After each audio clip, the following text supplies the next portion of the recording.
2-3 முறை பிரதமர் தமிழ்நாட்டுக்கு வந்துட்டு போயிட்டார். அதுக்கு முன்னாடியே நிறைய கோவில் யாத்திரைக்கெல்லாம் வந்தார். ஸ்ரீரங்கம் போனார், ராமநாதபுரம் போனார், எல்லாம் செஞ்சார். அதுக்கப்புறம் பார்க்கும்போது திருப்பூரில் எண்மண் எண் மக்களுடைய நிறைவுக்காக வராரு. திருநெல்வேலியில் அதுக்கு அடுத்த நாள் இன்னொரு பொதுக்கூட்டம் அட்டன் பண்ணுறாரு. இப்போ தான் நாங்கள் போனார் அப்படின்னு பார்க்குறதுக்குள்ளே அடுத்த வாரம் உடனே சென்னையில் வந்து ஒரு மாபெரும் பொதுக்கூட்டம். பிரதமர் வந்து இங்கே அவங்களுடைய கட்சி தொண்டர்களோட உரையாற்றிட்டு போகிறாரு. சில பேர் சொல்கிறாங்க, அவருக்கு டெல்லிக்கு எங்கே இருக்குன்னு கொஞ்சம் சொல்லிக் கொடுங்க பாபு, தமிழ்நாட்டிலே இருக்கிறாரு, யாராவது கொஞ்சம் டெல்லிக்கு பஸ் ஏற்றி விடுங்க அவர் அப்படின்னு. அந்த மாதிரி அந்த அளவிற்கு தமிழ்நாட்டு மேலே ஒரு ஃபோக்கஸ், நம்ம பிரதமருடைய ஃபோக்கஸ் வந்து இருப்பதை கண்டிப்பாக பார்க்க முடியுது. வரும்போது என்ன பேசுகிறார், என்ன சொல்கிறார் அப்படின்னு பார்க்கும்போதும், இங்கே வரும்போது தமிழ்நாட்டில் இருக்கக்கூடிய ஆளுங்கட்சியை, இங்கே இருக்கக்கூடிய அரசாங்கத்தின் மீது கடுமையான விமர்சனங்களை வைக்கிறார் அப்படிங்கிறதையும் பார்க்க முடியுது. அஃப்கோர்ஸ் அதுதானே அவங்க செய்வாங்க, அதுதான் அவங்களோட அரசியல். நிறைய விஷயங்களை சொல்கிறாரு. சென்னை வெள்ளத்தை பற்றி பேசுகிறாரு. சென்னை வெள்ளத்தின் போது அரசு நடவடிக்கை எடுக்கலைங்கிறாரு. இங்கே ஊழல் நடக்குது அப்படிங்கிறாரு. யாருடைய குடும்பம் அப்படின்னு ஒரு பெரிய பேச்சு வந்தது. எப்படி குடும்ப ஆட்சி நடத்துகிறாங்க அப்படின்னு சொன்னார். எனக்கு என் நாடே குடும்பம் அப்படின்னு அவருடைய பார்வையை சொன்னார். ஸோ இந்த மாதிரி நிறைய விஷயங்களை அவங்க முன்னிறுத்துற போது என்ன நம்ம ஓவராலாக பார்க்க முடியுது, திமுக எதிர்ப்பு அப்படிங்கிறத ஸ்ட்ராங்காக பிஜேபி கையில் எடுக்கிறாங்க. அதுவும் பிரதமர் நேரடியாக அதை சொல்கிறார் அப்படிங்கிறத நம்ம தெளிவாக பார்க்க முடியுது. அப்போ இதுதான் அவங்களுடைய இந்த எலெக்ஷனுக்கான வியூகமாக இருக்க போகிறதா? அப்படி என்றால் அது ஒர்க் அவுட் ஆகுமா அப்படிங்கிறது தான் அடுத்த கேள்வியாக இருக்குது. அவர் எடுக்கக்கூடிய இந்த ஸ்ட்ராட்டஜி தமிழ்நாட்டில் அவருக்கு கை கொடுக்குமா, எடுபடுமா, பலனளிக்குமா, எப்படி வேணால் வச்சுக்கலாம். அதுதான் இன்றைய நிகழ்ச்சியோட பிரதான புள்ளியாக இருக்க போகிறது. பிரதமர் மோடியினுடைய இந்த தீவிர திமுக எதிர்ப்பு கண்டிப்பாக எடுபடும், பலனளிக்கும் அப்படிங்கிறதுல பேசுவதற்காக திரு விடியல் சேகர் அவர்களை அன்போடு அழைக்கின்றேன். என்ன பேர்லேயே விடியல் வச்சிருக்கிறீங்க, பார்த்து செய்யுங்க. கண்டிப்பாக விடியல் வரும் நாடாளுமன்ற தேர்தலில் அதற்கான ஆரம்ப அறிகுறியாக இந்த நிகழ்வுகள் நடந்திருக்கிறது. வாழிய செந்தமிழ், வாழிய நற்றமிழர், வாழிய பாரதமணி திருநாடு. எடுபடுமா தீவிர மோடி அவர்களின் தீவிர திமுக எதிர்ப்பு என்பது தலைப்பிலே நான் மாறுபடுகிறேன். தலைப்பிலே ஏன் மாறுபடுகிறேன் என்று கேட்டால், எடுபடுமா மோடிஜி அவர்களுடைய ஊழல் எதிர்ப்பு அரசியல் எடுபடும், எடுபடுமா மோடிஜி அவர்களுடைய குடும்ப அரசியல் எடுபடும். மோடிஜியோட குடும்ப அரசியலா? மோடிஜி சொல்லுகிற, கோஷம் எழுப்புகிற, அழுத்தம் தருகிற குடும்ப அரசியல் எடுபடுமா?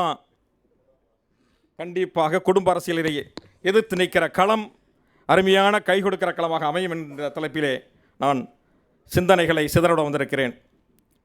நடப்பது என்ன தேர்தல்? நாடாளுமன்ற தேர்தல். நாங்கள் எல்லாம் பெருமையோடு சொல்கிறோம், எங்கள் பிரதமர் மோடி அவர்கள் 10 ஆண்டு காலம் சிறப்பான ஆட்சி அமைத்தார், மீண்டும் அவர்தான் பிரதமர் என்று.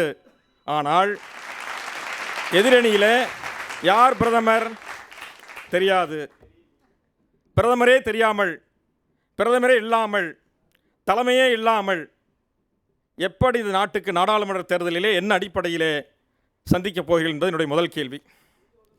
ரெண்டாவது, மோடி அவர்கள் 3 முறை தமிழகம் வந்தார்கள்.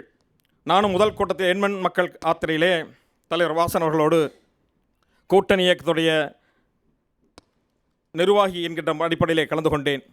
பகல் 12 மணிக்கு துவங்கி 2 மணி 3 மணிக்கு எல்லாம் கொளுத்துகிற வெயிலிலே சூரியன் சுட்டரிக்கும் போது அந்த சூரியன் எதிர்ப்பை மீறி தேசம், தேசபக்தி, நாட்டின் வளர்ச்சி, ஒற்றுமை, நிலையான ஆட்சி, நிலைத்த ஆட்சி, ஊழலற்ற ஆட்சி என்ற கோஷத்தோடு மோடிஜி பெயரை சொல்லுகிற போது மிகப்பெரிய எழுச்சி இருந்ததை பார்த்தோம். எப்படிப்பட்ட எழுச்சி! திராவிட முன்னேற்ற கழகம் கூட, அண்ணா திராவிட முன்னேற்ற கழகம் கூட கூட்ட முடியாத அளவுக்கு பகலிலே கூட்டத்தை கூட்டினால் கூட மிகப்பெரிய கூட்டம் வந்திருக்குன்னு சொன்னால், தமிழகத்திலே, இந்தியாவிலே இன்றைக்கு தேசிய ஜனநாயக கூட்டணியும் என்டிஏ ஒரு வளமான எதிர்காலத்துக்கு அச்சாரமிடுகிறது என்பதுதான் என்னுடைய வாதம். இன்றைக்கு வலிமையான பிரதமர் இந்த நாட்டுக்கு தேவை, திறமையான பிரதமர் தேவை. 10 ஆண்டு காலத்திலே ஊழல் குற்றச்சாட்டு இல்லாத பிரதமராக இருந்து கொண்டிருக்கிறார்கள். இன்றைக்கு வளர்ச்சியை பாருங்கள். உள்கட்டமைப்பு வளர்ச்சி, தெளிவான நோக்கம், நல்ல நலத்திட்டங்கள், குடிநீர் வசதி, ஜல்ஜீவன் திட்டம், கழிப்பிட வசதி, சுகாதார வசதி, வீட்டு வசதி திட்டம், முத்ரா கடன் திட்டம், நாரி சக்தி தேசத்தின் சக்தி என்று பெண்களுக்கான திட்டங்கள்.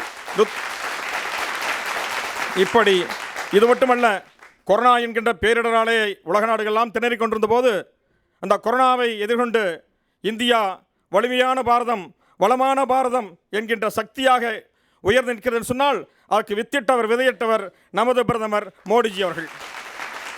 அது மட்டுமல்ல, இன்னும் 5 ஆண்டு காலத்திற்கு 82 கோடி மக்களுக்கு இலவச உணவை அளிப்பேன் என்ற உத்தரவாதத்தோடு மோடி உத்தரவாதம். வறுமையில் வாழ்கிற மக்களுக்கு வறுமையில் தூக்கி விடுவதனுடைய கடமை. எனக்கு இந்த நாடுதான் குடும்பம். எனக்கு மகன், பேரன், பேத்தி, அக்கா, தம்பி, குடும்ப ஆட்சியே இல்லை. எங்கள் நிலைப்பாடு, தமிழ் மாநில காங்கிரஸ் நிலைப்பாடு, ஏன் பிஜேபி ஆதரிக்கிறோம், ஏன் மோடிஜி அவர்களை ஆதரிக்கிறோம், ஏன் என்டிஏவை ஆதரிக்கிறோம் என்று கேட்டால், வளமான தமிழகம், வலிமையான பாரதம் தேவை. பக்கத்து நாடுகளெல்லாம் தாண்டி இன்றைக்கு உலகமெல்லாம் செல்கிற போது மோடி அவர்களுக்கு மிகப்பெரிய ஒரு எழுச்சியை பார்க்கிறோம். அரபு நாட்டிலே பாருங்கள், நம்மெல்லாம் ஏதோ இஸ்லாமியருக்கு எதிர் என்று சொல்லிக்கொண்டு ஒரு அரசியல் சாயத்தை பூசிக்கொண்டிருக்கிறார்களே எதிரணியினர்கள், இவர்கள் எல்லாம் முகத்திலே கரி பூசுகிற அளவுக்கு அங்கே ஒரு கலாச்சார பெருமையை நிலைநாட்டி வந்திருக்கிறார்கள். அப்படிப்பட்ட மோடி அவர்கள் மீண்டும் தமிழகத்துக்கு வருவார்கள், மீண்டும் இந்தியாவுக்கு வருவார்கள். ஒருமித்த கருத்துள்ள கூட்டணி இங்கே அமைந்திருக்கிறது. ஒரே கொள்கை.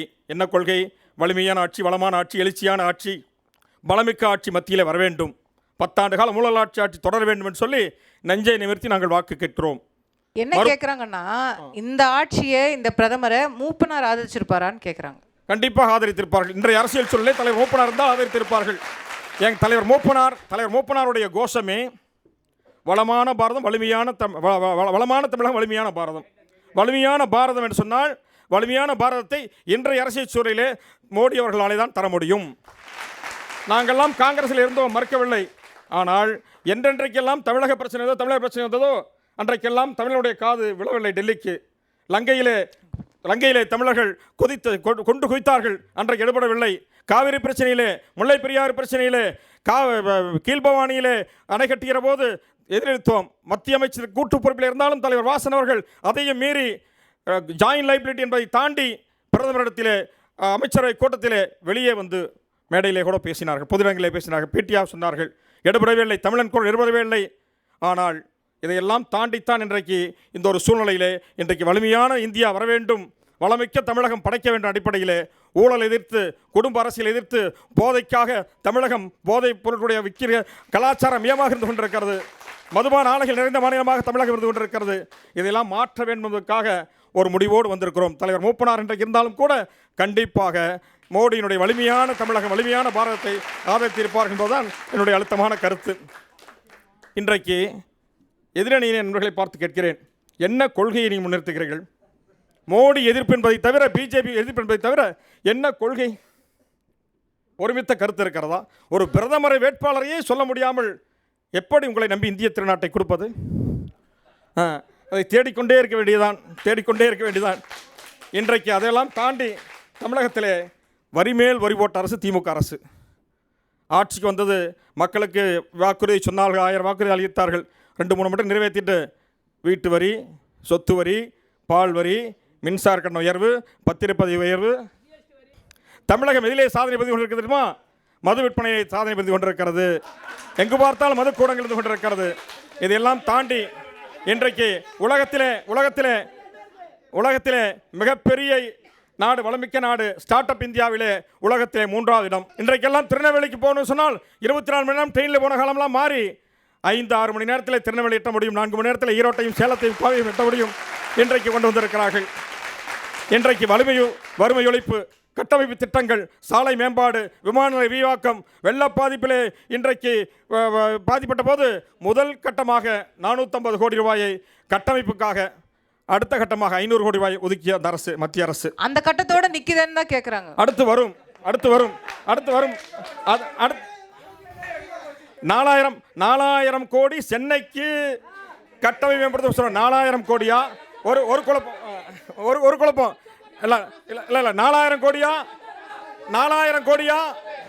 சென்னை கட்டமைப்புக்கு 4000 கோடியா? 1500 கோடியா? அதுவே குழப்பம். அமைச்சர்களை குழப்பம், மந்திரிகளை குழப்பம், முதலமைச்சர்களை குழப்பம். அந்த 4000 கோடி என்ன வச்சு? 1500 கோடி என்ன ஆச்சு? வெள்ளை அறிக்கை என்ன ஆச்சு?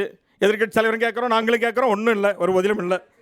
ஆனால் இன்றைக்கு என்ன முக்கிய பிரச்சனை கேட்டால் மத்திய அரசா ஒன்றிய அரசா நாட்டை ரொம்ப முக்கியம்.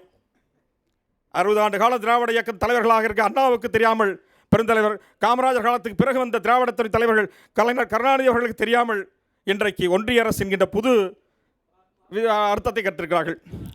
மத்திய அரசு ஒன்றிய அரசு என்று சொன்னால் மாநில அரசு மாவட்ட அமைப்பு, மாவட்ட கூட்டமைப்பு தான் சொல்ல வேண்டும். தமிழக மாவட்ட கூட்டமைப்பு, தமிழக அரசு இனிமேல் நாளை இருந்தது மாவட்ட கூட்டமைப்பு என்றுதான் சொல்ல வேண்டும். எனவே நல்ல ஆட்சி தமிழகத்தில் வருவதற்கு எங்களை பொறுத்தவரையிலே 10 ஆண்டுகள் அமைச்சராக இருந்து, மத்திய அமைச்சராக இருந்து, ஒரு நேர்மை தலைவராக இருந்து, அரசியலிலே பெருந்தலைவர் காமராஜருக்கு பிறகு, ஐயா மூப்பனாருக்கு பிறகு நேர்மை தலைவர் ஐயா வாசன் அவர்கள் போன்ற தூயவர்கள் தமிழகத்தை உரிமை கொள்ளை கொடுப்பதற்கு மத்தியிலே ஒரு வலிமையான பாரதம் அமைவதற்கு எல்லோரும், உலக மக்களே, இந்திய மக்களே, தமிழகத்து மக்களே ஒருங்கிணைந்து வாக்களியுங்கள், ஆதரவளியுங்கள். இந்த NTA கூட்டணி தான் இந்த தேசத்துறை வளர்ச்சி, தமிழகத்துறை வளர்ச்சி என்று சொல்லி முடிக்கிறேன். நன்றி, வணக்கம், ஜெயஹிந்த்.